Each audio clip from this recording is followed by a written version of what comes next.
Hi everyone, welcome to dream job online classes.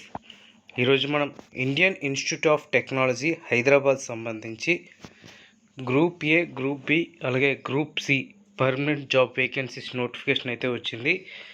So దీనికి ఎలా apply చేయాలి, eligibility ఏంటి, ఎవరెవరు అప్లై చేసుకోవచ్చు, ఎగ్జామినేషన్ ఫీజు ఎంత ఉంటుంది, అలాగే ఎక్స్పీరియన్స్ ఎంత ఉండాలి, ఎడ్యుకేషన్ క్వాలిఫికేషన్, టోటల్ డీటెయిల్స్ అన్నీ కూడా మనం చూద్దాం. ఏజ్ లిమిట్ ఎంత ఉంది ఇవన్నీ కూడా. అలాగే మన యొక్క ఈ డ్రీమ్ జాబ్ స్టడీ ఛానల్ని సబ్స్క్రైబ్ చేసుకోండి. ఈ జాబ్ అయితే పర్మనెంట్గా ఐఐటిలో హైదరాబాద్లోనే ఉంటుంది. ఈ సంగారెడ్డి జిల్లా ఇండియన్ ఇన్స్టిట్యూట్ ఆఫ్ టెక్నాలజీ హైదరాబాద్లో పర్మనెంట్ జాబ్స్ అన్నమాట ఇవి. సో ఇందులో వచ్చేసరికి 7th పే కమిషన్ ప్రకారంగా పే లెవెల్స్ అనేది ఇక్కడ ఇచ్చారు. So first pay level 10 public relation officers ఉన్నాయి, 45 years వరకు ఏజ్ ఇచ్చారు. ఇంకా టెక్నికల్ సూపరింటెండెంట్ ఇవి ఉన్నాయి కదా, ఇవి బీటెక్ చేసిన వాళ్ళకి అప్లై అయితే చేసుకోవచ్చు. ఇంకా మనకి జూనియర్ టెక్నీషియన్ అలాగే జూనియర్ ఇంజనీర్ ఇవన్నీ కూడా బీటెక్ చేసిన వాళ్ళు లెవెల్ 6 డైరెక్ట్గా అప్లై చేసుకోవచ్చు. ఇంకా జూనియర్ టెక్నీషియన్ సూపరింటెండెంట్ కూడా బీటెక్ చేసిన వాళ్ళు అప్లై చేసుకోవచ్చు. ఎలక్ట్రికల్ కానీ, మెకానికల్ కానీ, కంప్యూటర్ సైన్స్ కానీ ఇవన్నీ కూడా. ఇంకా గ్రూప్ సి, ఎందుకంటే మన ఛానల్లో ఎక్కువ మంది ఫాలో అవుతుంది, ఎక్కువ మంది జాబ్స్కి అప్లై చేస్తుంది గ్రూప్ సి జాబ్స్కి. సో ఇందులో అకౌంటెంట్స్కి లెవెల్ 4 ఇది 35 years వరకు ఉంది. Total vacancies 9. అలాగే జూనియర్ అసిస్టెంట్స్ 17 వేకెన్సీస్ ఉన్నాయి. ఇది కూడా ఏజ్ 35 years వరకు. దీని యొక్క ఎడ్యుకేషన్ క్వాలిఫికేషన్ కూడా మనం చూద్దాం. అలాగే junior technicians academics or students artificial intelligence, biomedical engineering, biotechnology, central workshop, chemical engineering, chemistry, civil engineering, computer science, electrical ఇవన్నీ కూడా ఉన్నాయి. ఇందులో కొన్నింటికి ఐటీఐ కూడా క్వాలిఫికేషన్ ఉంది, అది కూడా మనం చూద్దాం. ఇంకా లాస్ట్ డేట్ వచ్చేసరికి 12th November 2023. ఏజ్ ఆటోమేటిక్గా చూసారు కదా 35 years వరకు. అలాగే ఎస్సీ ఎస్టీకి అయితే 5 years, ఓబీసీకి అయితే 3 years వరకు ఏజ్ రిలాక్సేషన్ అనేది ఉంది.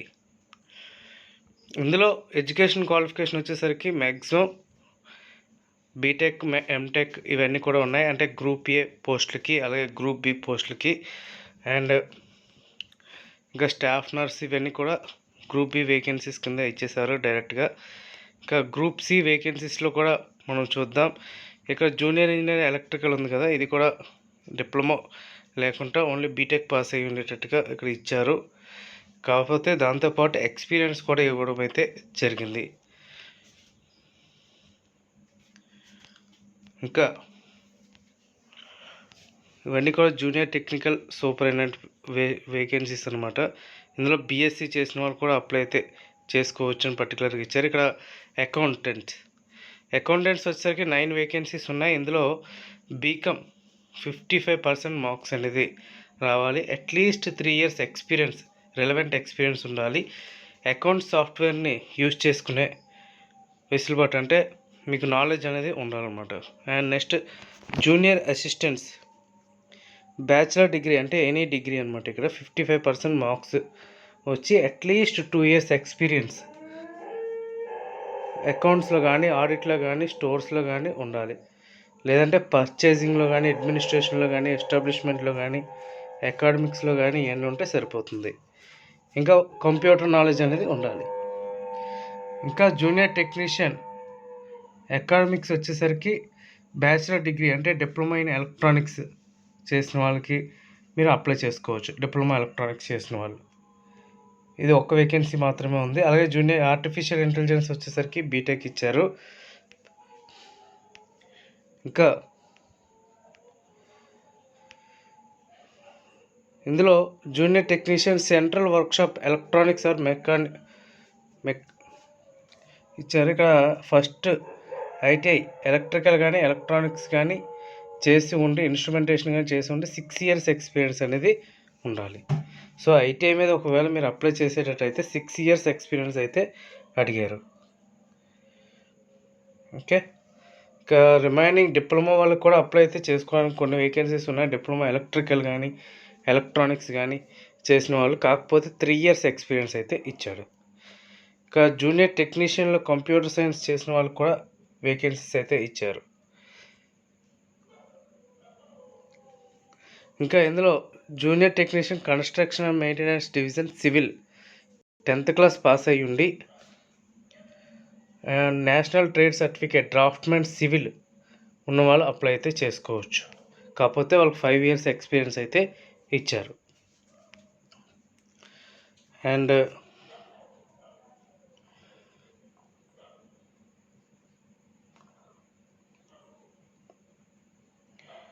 ఇంకా డిప్లొమా ఎలక్ట్రికల్ కానీ మెకానికల్ కానీ ఎలక్ట్రానిక్స్ కానీ ఎవరైతే ఉన్నారో వాళ్ళైతే అప్లై చేసుకోవచ్చు. కాకపోతే ఎక్స్పీరియన్స్ అయితే అడగటం అయితే జరిగింది. ఇందులో ఇది చూసారు కదా, junior technician mechanical and aerospace engineering ఇచ్చారు. అండ్ ఇక్కడ ఒకటి ఉంది, junior technician mechanical and aerospace engineering మెకానికల్లో ఐటీఐ టర్నర్ కానీ ఫిట్టర్ కానీ వెల్డర్ కానీ మిషనిస్ట్ కానీ ఆటోమొబైల్ మెకానిక్ కానీ డీజిల్ మెకానిక్ కానీ మోటార్ మెకానిక్ వెహికల్ కానీ అండ్ టూల్స్ సంబంధించి కానీ R&AC కానీ ఉన్నవాళ్ళు అప్లై చేసుకోవచ్చు. కాకపోతే 6 years ఎక్స్పీరియన్స్ అయితే అడిగారు. ఇది టోటల్గా ఎలిజిబిలిటీ డీటెయిల్స్ అనమాట. ఎగ్జామినేషన్ ఫీజు వచ్చేసరికి 500 rupees ఎగ్జామినేషన్ ఫీజు అందరికీ కూడాను. So candidates eligible for reservation under schedule caste, schedule tribes and persons with disability, EWS and women candidates are exempted for exam fee. So వీళ్ళు fee payment చేయని అవసరం లేదు. Remaining అందరూ కూడా exam fee అనేది pay చేయాలి. అప్లికెంట్ మస్ట్ బి సిటిజన్ అయి ఉండాలి. ఓన్లీ ఆన్లైన్లోనే అప్లై చేయాలి. ఆఫ్లైన్లో అప్లై చేస్తే రిజెక్ట్ చేస్తారు. సో వీలైనంత వరకు త్వరగా ఆన్లైన్లోనే అప్లై అయితే చేయండి.